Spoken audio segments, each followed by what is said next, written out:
But now, like, the issue is where, like, I'd send a song to my managers. They'd be like, "This sounds too much like Weezer," and then I'd say, "This is literally me just doing, like, I'm just singing. Like, I don't know what to do." Like, you know. First off, you're releasing an album with a track list of 100 songs in total, and beyond that being an immense undertaking in and of itself, I understand many of them are revised demos of yours dating back from as far as when you were 12 years old. And I feel like digging up demos from that long ago is something a lot of artists would shy away from. So I'm wondering, like, what informed your decision to collage together so much of your musical experience like that? The only person I've ever seen do it more is Rivers Cuomo of Weezer. Every album he releases, he puts out like demos, and he puts out like thousands and thousands and thousands of demos onto his website that you can buy in bundles. I only saw that after I had this idea, because I was like, what if I just collected, like, I don't know, I think it's interesting because like a lot of my sound is shaped by what I was like going through online and like what I was really into. So like when I was really into Brockhampton, there's a lot of Brockhampton sounding type of stuff, or like Tyler sounding stuff, or Rex Orange County in that like 2017, 2018 time period. But then you move on and I do more rock stuff and indie rock stuff, and or like there's even some songs back from like 2016 or 17 where I try and do like a Travis Scott like sound, and it just like, you know, doesn't work out too well. But compiling such a long time of someone's like unseen artistic like growth, you know? Yeah, from Rivers Cuomo all the way up to Travis Scott. I'm sure that'll be a very interesting compilation. But also, I have it's so hard keeping track of like what artists he's added to his playlist. Have you ever been on Rivers Cuomo's?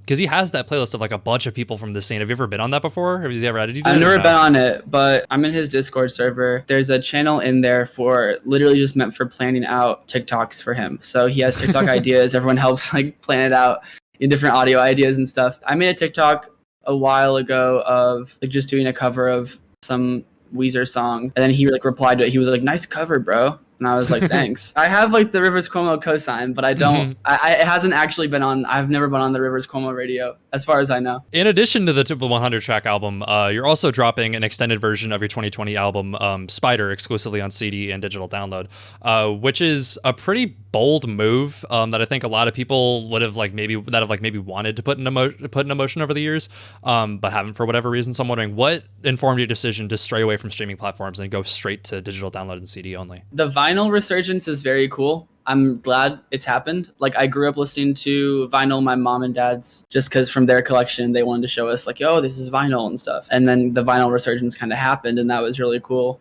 But CDs to me have always like vinyl feels like a grand display. It feels like, oh, here's the vinyl, and it's like the big, like I don't have a record player, but I'll buy a vinyl sometimes just to have the artwork like as in a big format. But CDs to me feel very like personal. Like, I always listened to CDs growing up, and CDs, you know, you can like write your own CDs, and they're very customizable, and you can, you know, make mixtapes for people, and playlists have kind of become the new like CDs, where people will make playlists for everyone and stuff, where like back then it's like you burned a mix for somebody, but now you just, you know, follow someone's Spotify. And like that's what I wanted to do when I was going to make like merch and stuff for the album. It was going to be CD only, because that's what I felt like was best for the album, I guess, at the time. That's a really good way of putting it. I guess I've never really thought about it like that, but yeah, that makes sense, because when I do think of like vinyl, I think of like the golden era of like all these different like music genres, and I think of like big grand releases. I think of huge like production budgets, and then when I think of CDs, I think of like homebrew stuff. I think of like people working in like their garages and stuff, so it makes sense.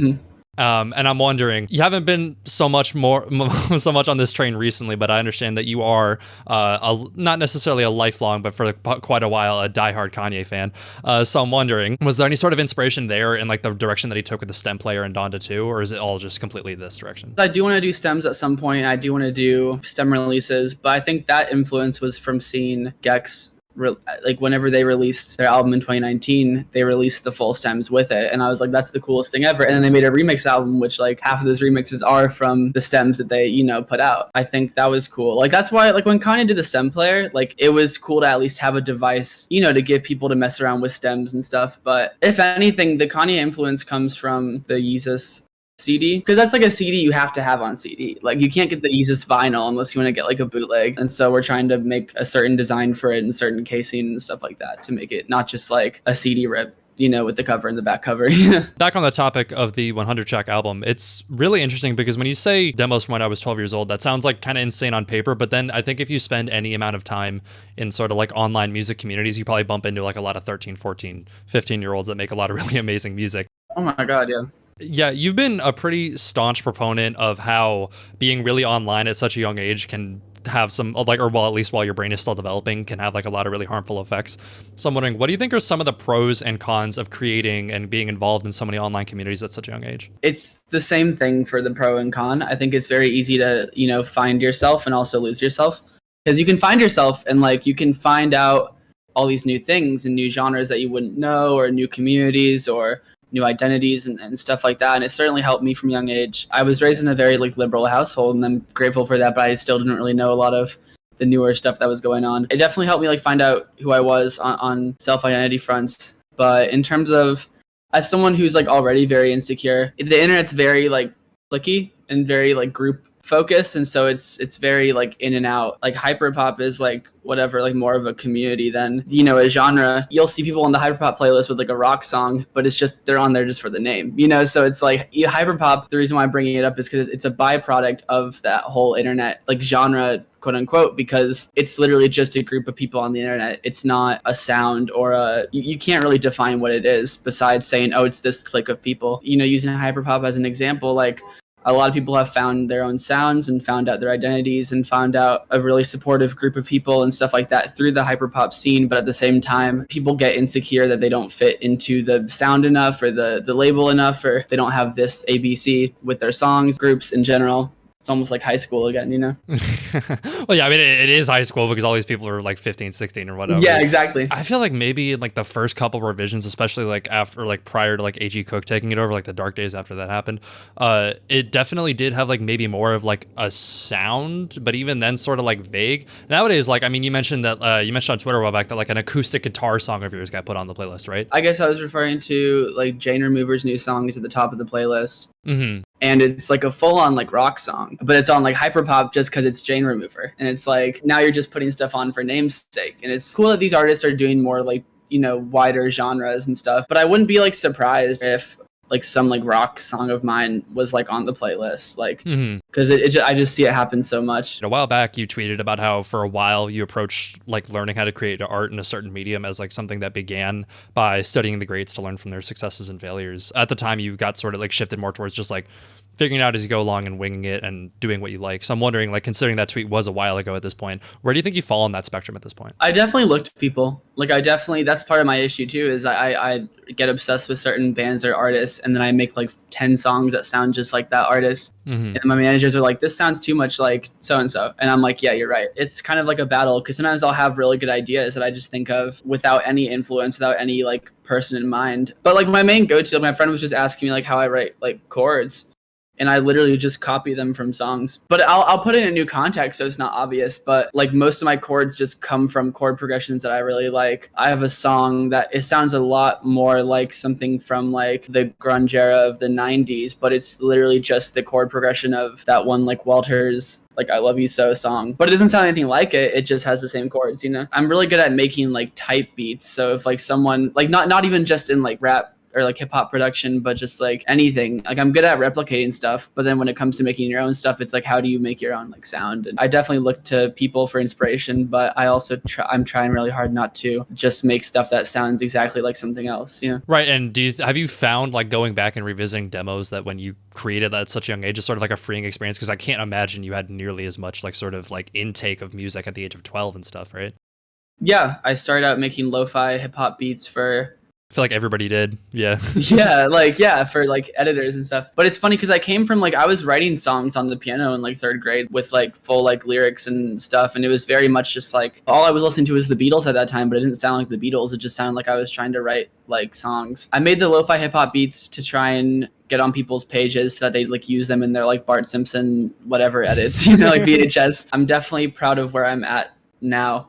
Because back then, like, there's some songs that literally just sound like a Claro song, like just like with the vocal effects and the drums and the instrumentals, or there's songs that sound, just like an X song or sound just like a this and that. And so it's refreshing to go like hear back and be like, oh, that was cool to hear what I was doing then, but it's not what I wanted to do like now, you know, like, or not just it's not what I want to do now, but it's because back then I would literally even imitate like The Voice, where I would try and literally have like a different type of voice. But now like the issue is where like I'd send a song to my managers, they'd be like, this sounds too much like Weezer, and then I'd say, this is literally me just doing, like, I'm just singing, like I don't know what to do, like, you know. So now I'm actually almost reversing, where I'm trying to experiment with different voices instead of just singing in like a normal like singing tone. So I guess it's funny how I've like flip-flopped from like trying to do a voice to not trying to do a voice to now I'm trying to do a voice, but almost like my own type of voice, you know? What I'm learning is that all roads lead back to Weezer. And then a while back, God, crazy transition in this next one, but a while back you also tweeted about how the market for analog horror content got oversaturated pretty quickly. And as a diehard Batman 2022 defender, I can imagine you're no stranger to cool things being quickly derailed by the internet. So I'm wondering, Yes. Are there any other trends like that, or maybe just like general movements that stick out in your memory as being like maybe squandered a bit before their prime? There's a couple things where I always tell my friends that I'm always like, and I don't even try to sound like a hipster or anything, but I'm always like onto stuff, and then like everyone else is onto it, and then I'm like, damn it.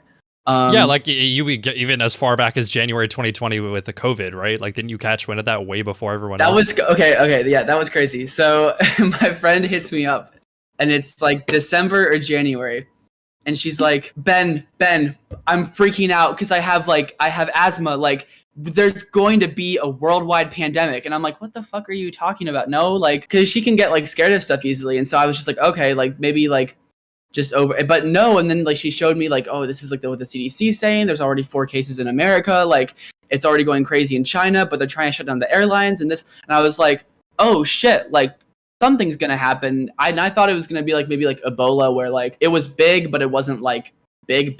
And my friend kept being like, nope, this is gonna be like millions of people are gonna die from this, I swear. And I was like, okay. And so we made like a Google Doc, literally tracking like every day of progress. And it was only for like a week. And then I just forgot about it. And then we got sent out of school. So I was like, oh, that did happen. Like, you know, but yeah, with getting into things early, I don't know. I used to kind of have a very gatekeepy mindset, but now I only get mad at things if I don't mind if they get big, but I just get mad if people take it out of its like original like context. You know how like alpha males will like use American Psycho when like American Psycho is like a parody of Yes, yeah. Or like Fight Club. Like Fight Club's like a parody of, but people will be like, yeah, man, I'm just like Brad Pitt from Fight Club. I'm like, no, like that's not something that you should be saying. No, exactly. I'll get like fitness videos on my Instagram of like just guys like flexing or whatever, and this one guy was just like flexing in the mirror, and it was like that audio of Patrick Bateman being like, I have no soul in my eyes, I am just flesh. And I'm like, this isn't like cool. Like I've become less of a gatekeeper recently, and just kind of a let people enjoy things type of person, even if it does kind of like pain me a little bit. But those 2 examples are particularly like vibrant examples of like not just somebody taking something out of its original context, literally flipping that context on its head and doing the exact opposite.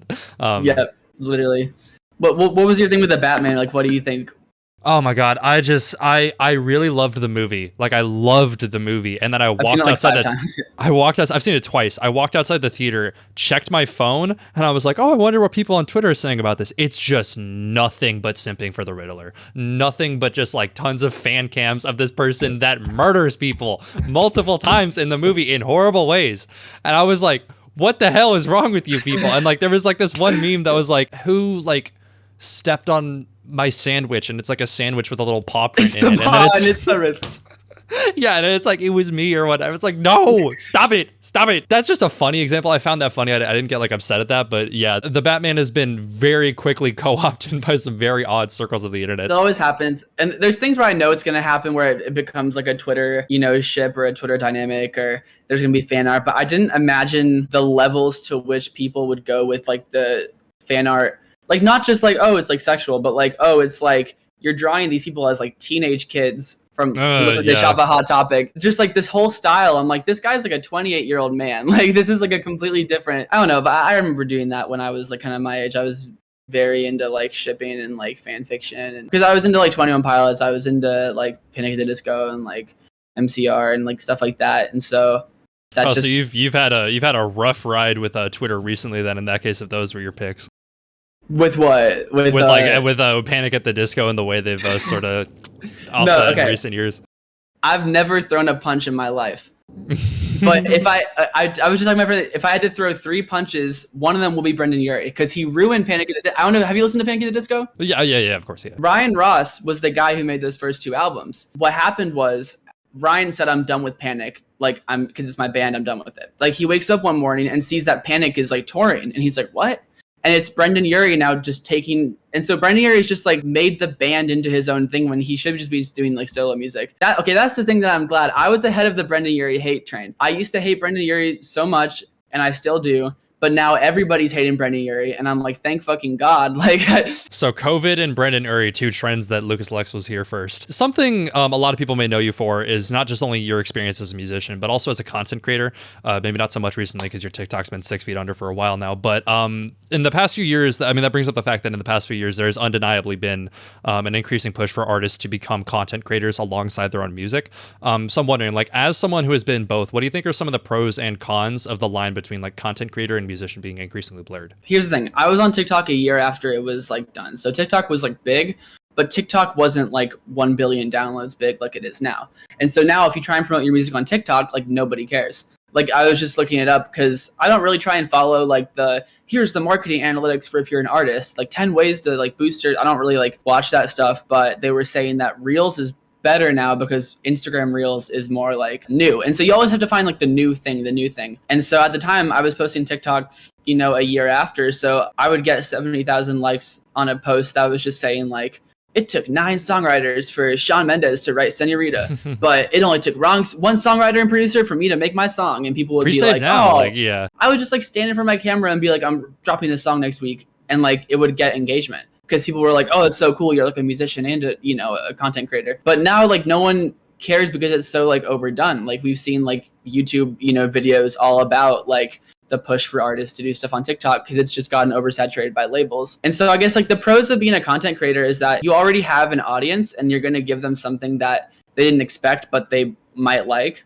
which is like what it was in my case. But then the con is part of the reason why I deleted my TikTok was because I was always getting referred to as like a musician like second. It would be like, oh, so you're like a TikToker, right? Oh yeah, and you also make music and stuff. That's cool. And I'm like, I was doing music like 4 years before I did TikTok. Like this is like not, I just wanted to be more focused on the music that I was doing. And so I deleted my TikTok, and that's kind of what happened for a bit after that, was that all the people that were like following me only followed me for the music. And I was like, yeah, okay, cool. That's a really interesting way of going about it because it seems like there are a lot of people, regardless of for how long they've been making music for, like I feel like a really, really prime example is Tom Rosenthal. Tom Rosenthal made a cover of a song and then put it out underneath an alias. I forget the name of the song exactly, but it blew up on TikTok, got like 300 million streams. And then people described him as like a TikTok musician when he's been making music for like how long? Like he's an immensely established songwriter. So it feels like it doesn't even matter how long you've been doing it for. As long as the majority of people find you from one thing, it can be really suffocating to be known for that one thing. So I totally get people. Yeah, because once you're a TikToker, like it's almost like how YouTuber used to be, where it's like, oh yeah, you're a YouTuber. Or not, but now it's like, oh, you're a Twitch streamer, or you're a TikToker. Like it's because that's what like I'll tell people. Like my dad will like be with me and like his friends, and they'll be like, oh, so what do you do? Oh, I'm a musician. Oh, so what type of music do you make? Like rock, like pop. Oh, so like do you sing? Well, like you have to like really, musician is hard, but if you're a TikToker, you make TikTok videos. That's it. Like that's the only thing you have to be, So I think it's just easier for people to just say you're a TikToker. Like I was grinding out TikTok, but that's just only because I was getting engagement. But I never had like a passion for like content creation. Similar to how like if you like come from like YouTube and you're like, for example, like maybe like a rapper, you get the association of like you get like the Josh A people coming after you and stuff like that. And similar like with TikTok, it's like, okay, you don't want to have the association of like Lil Huddy and shit. So yeah, I get that. And then like you mentioned, when it comes to your TikTok, I understand you just kind of deleted it on like a whim. And I don't think anybody's gonna follow you on deleting TikTok, but I'm wondering like, are there any other like more in-depth reasons for maybe why you've deleted some of like your previous catalog or like any of your previous songs or anything like that? I'm always like dissatisfied with how I am in the present moment, so I'm always like, well, let me just like start this over and then like like restart it. And so I've done that like on SoundCloud. When I was only on SoundCloud, I deleted a bunch of my old stuff and started new stuff, or like I delete my old name, make a new name. Like I had like 3 different names before Lucas Lex, and then I changed it again, and then I went back to Lucas Lex. That's stuff that I'm glad is in the anthology like 100 song thing, but I'm not. I wouldn't even put back on, today, because I just don't like it. I mean, I've done that before too, because I made a remix of a CM10 song, Never Met. It did like pretty well. It became like my number one song on Spotify, and then people were like thinking that I made like the song, and like kids at school were like, "Oh, I didn't know you made that TikTok song," and I didn't like, and so I was like, "Oh, I'm not doing this shit again." So like I just deleted that song, even though it was like my highest like streaming like song at the time. Like what I'm doing now feels good because it feels like it's coming for, like I actually just feel like I'm done making solo music. Like I don't know, like I'd rather do a band of some sort than like a solo project. Collaboration is hard online. That's why Eggbird and I, we've been trying to make this album for the past like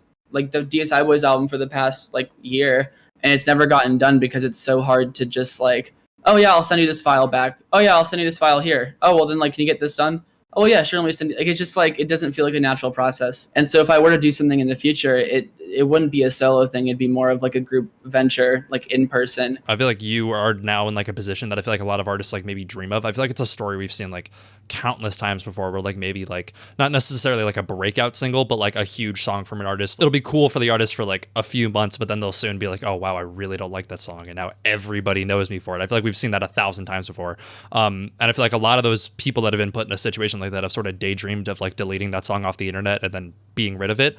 So I'm wondering, like, as someone who has lived through that dream countless times, what do you think are like, or have you like experienced any sort of like unintended consequences of that you like didn't anticipate? No. Like I stand by everything I've done. Like everything I have up is stuff that I want to have up, and everything that I don't have up is stuff that I don't want to have up. I mean, people will just like DM you and say like, "Oh, hey, like why did you delete this?" Like, and then I'll just send them the file, and I'm like, "Here you go. If you want to listen to it." If someone really wants to hear it, I'm like, "Okay, yeah." Like or people have uploaded to YouTube. Literally, the only thing with like the Never Met remix was just like it was like a big chunk of the money I was earning for the month. I got back up to the monthly listeners I was having before. So that's the thing. Every time I've deleted my stuff, obviously I'm not like super, super big or super, super famous, but I've always gotten bigger after I delete my stuff. Like, so when I first deleted all my music when a song of mine got to 100,000 streams on there. And then I came back with 2 singles, and then those ones got to like 1 million something or whatever through TikTok. And I deleted my TikTok. I'm doing like 3 times the numbers I was doing while I was doing TikTok. So it's just like people don't have to keep up their big stuff to be big. I feel like you can still find success without, obviously if you're like using it, to get access to things or pay for things or whatever, then, milk it all the way, of course, but it definitely feels like a weight off your shoulders when you like finally just like remove it. Cause like you should be in control of your image. Like I don't think fans should ever control what an artist does, or like, cause I've had people be like, oh, like screw you. Like why are you, like people love that song so much and you just want to take it off? I'm like, yeah, because I like made it. Oh, you think I'm gonna go, oh man, like they're right, I should keep this on? Like no, like I'm gonna take it off because I don't like it. Like that's it. I feel like that's gonna be like really comforting for a lot of people to hear, because I feel like the number one thing that prevents people from like maybe deleting a song of theirs that is like gaining some traction but they aren't really the biggest fan of is like fear of either backlash from people that really enjoy the song, or also fear of like not succeeding as a result. So I think it'll be comforting to hear that like, yeah, you've succeeded not in spite of this, but like partially because of it, if that makes sense. Yeah, exactly. And then you also mentioned the fact that fans shouldn't be able to control like an artist's image or like what they put out and stuff. And I can imagine, considering you've remained independent all through your entire career, I'm wondering, is not wanting a record label to have that sort of similar effect on you also a reason why you haven't signed or considered anything like that in the past, or no? I really wouldn't want any control over the masters. Like, I mean, anything. I don't want them to own anything. Like, that's apparently the reason why Brockhampton signed, is because RCA gave them full control of their masters. Because I used to be like a very big Brockhampton fan, and I was like, they've always talked about, being independent and like not signing. So why they signed to one of the biggest record labels of all time? And that's why. So like if I did sign, that's my only like concern. I'm not hesitant about signing. Like I think independent music, is something to be treasured, which is what everyone says. But I just want, backing to do further ventures and stuff while also being in control. So if a label gave me that option and said you own 100% of the masters, then I'd be open to that. But I think for now, a lot of the people that we've like talked to like aren't really willing to do that. So it's really frustrating because like every discussion I have with people about record labels, it's like, oh yeah, like I would sign to a record label if like a record label didn't act like a record label. Like it's kind of frustrating because it's like it seems almost inseparable from the way they function to be kind of inherently shitty, which is really frustrating because like in concept they are like a good thing. I mean, I remember back in 2020 there was a label that was going around and they did end up picking up a few artists from the like kind of Twitter like scene, and they hit like me up, they hit Quinn up, they hit like Lou up, they hit everyone up. They were like a major, and people signed so fast who did sign, and they're like very young, so I doubt that they really had any time to like look over anything or negotiate anything. I had a friend who was signed to that label. I went to his show and he was on like a tour with some other people. All three of them were signed to the same label, but he picked the smaller deal, so they gave two other performers and like artists better like sound engineers. Like when he was rehearsing, he had like a broken mic. No one would help him from their team, even though they were on the same like trip and the same tour and the same label and the same. And they're standing in the same room, like yeah. Yep. And they're just like, we're not. No, sorry, we don't work for you. It's yeah. It's like if I signed a label, I'd be very, very, very, very, very conscious of it and not just sign something for a good advance. Like there was a thing where like I won't say who, but he got offered like a $700,000 deal for a really big song of his, and then he said, okay, I'm gonna take a day to think about it, and he calls back the next day, they say, oh, we've lowered it to 400,000 by the way, like within a day. So it's just, you know, I would never sign anything too quickly. Not a great sign when they shave nearly half the advance off because you took time to consider your options. That's ridiculous. Literally. On the topic of like labels at large, I understand you got all too familiar with a pretty odd genre label around the time of last year's Spotify Wrapped. I'm sure you know where this is going. So could you walk us through your experience with how you ended up being labeled a Dream SMP artist? Dream is the second person I'd punch if I saw him in person. Oh yeah, I meant to ask. So who's the third? MGK.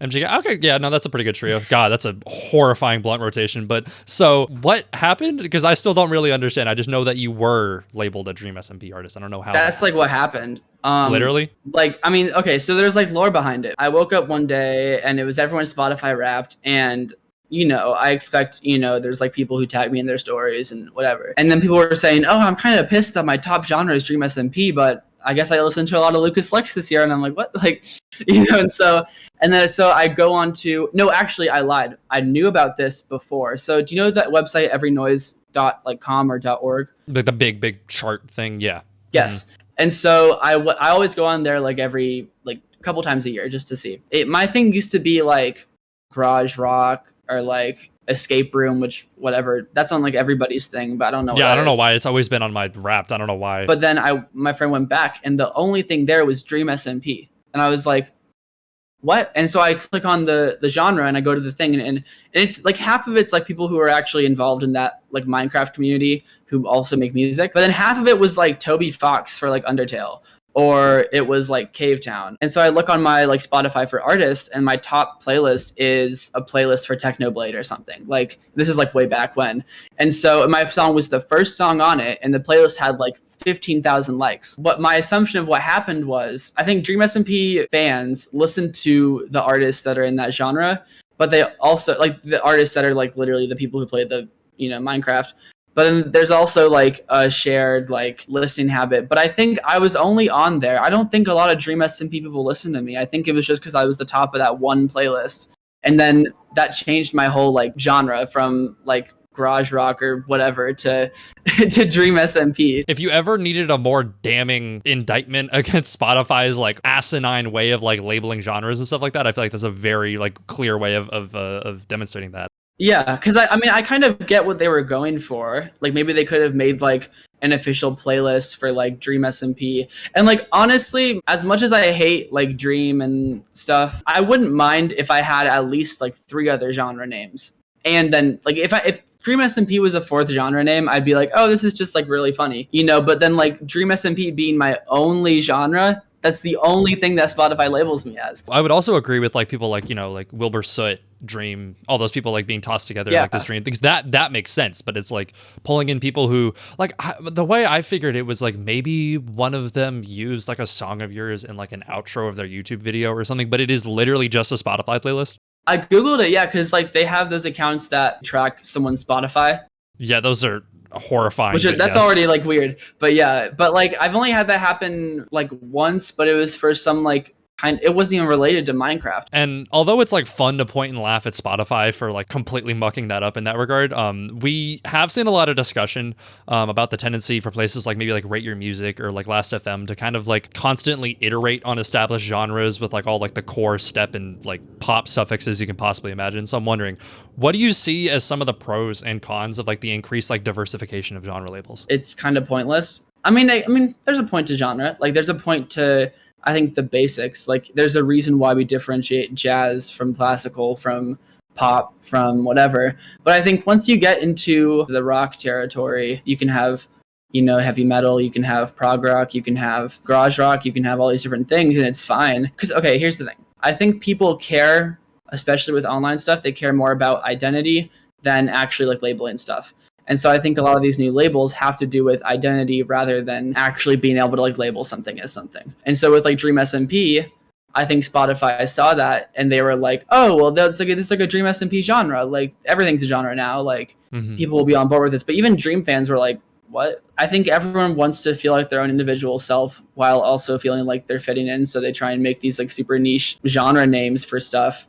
So they can say, oh, I'm really into this, even if it doesn't like have an actual like function as a descriptor. It always gets really frustrating because in my opinion, there is a point in like giving somebody who's uninitiated like a sort of like just path to follow of like, if anything else, like here's this lighthouse that you could follow, like, okay, just go off of that. And then they can dive further into things, understand more stuff. But the thing is, I feel like people lose sight of the fact that like, yes, it is like a way to identify yourself as separate from like a different genre or a different movement or whatever else. But people need to understand that like when you get down into like the minutia of like all the different like electronic music is especially bad in this regard, and the way that there's so many different like electro step and like all these different step and core and all this different shit. Yep. Not to mention all the fucking tragedy we had with Daria Core. Like just, oh my God, yeah.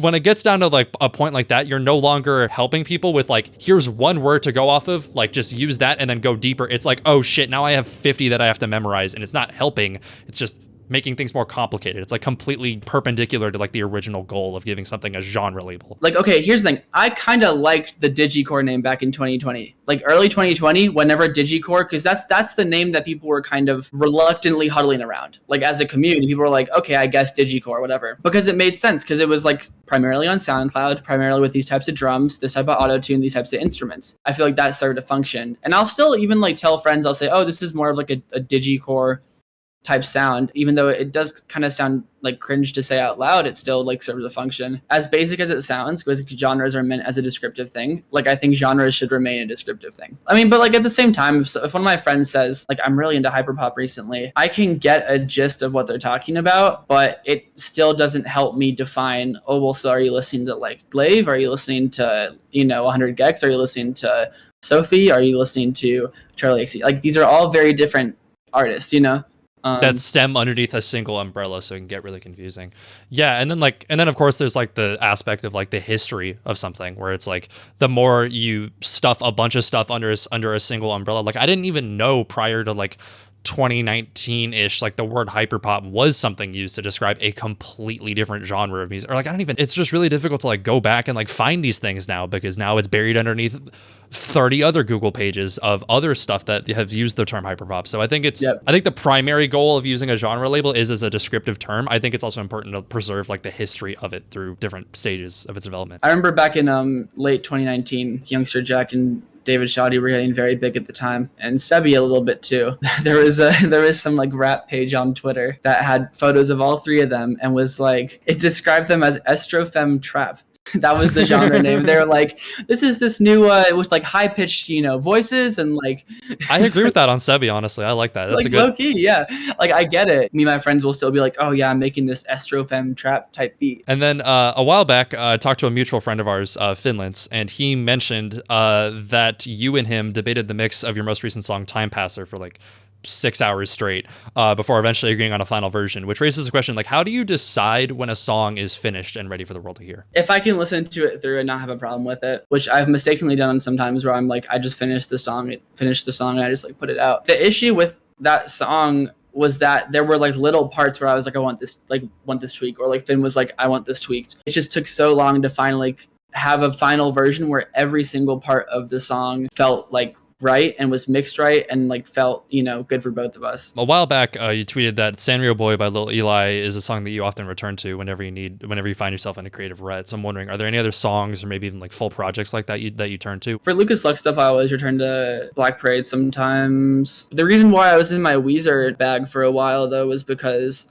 a lot of Rivers Cuomo's songwriting is very classical music inspired, which is kind of me too with the chord progressions. Same with the Strokes. Same with a lot of other bands that take a lot of inspiration from like people like Bach or people like Vivaldi or whatever. That's part of why I always end up sounding like stuff like that, is just because of the chord progressions, and the melodies are literally like, it all has the exact same like influence and stuff. Next, it's pretty difficult to keep up with all the releases in a landscape as densely populated as this one. So wondering if you could pick a handful of artists to put our listeners onto right now, who would you pick? Definitely Finland's again. That song he just dropped with Dolly was like really sick. I'm doing a remix right now for That Kid. And that he sent me some stuff from that album, and that album was like really cool. Two of my friends, Andrew Is to Hell and Wasted Jew, they have a duo called Girls That, and they're doing like 2010s like pop revival, and it's sounding really cool. Probably not putting her on to anybody, but I've been very into Rosalia recently. I was kind of getting sick of like the reggaeton like drum like patterns, like especially with people like Ed Sheeran and stuff, like constantly doing like the,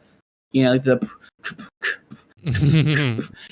but then like I listened to her last album, Motomami, and I was like, okay, this is cool again. And then on a similar note, you've collaborated with quite a few people over the years, but I can imagine there's still plenty more that you want to work with. So if you can name a handful of people, like dream people to work with, who would you pick? I talked to my manager recently. I was like, how reachable is Julian Casablancas from the Strokes?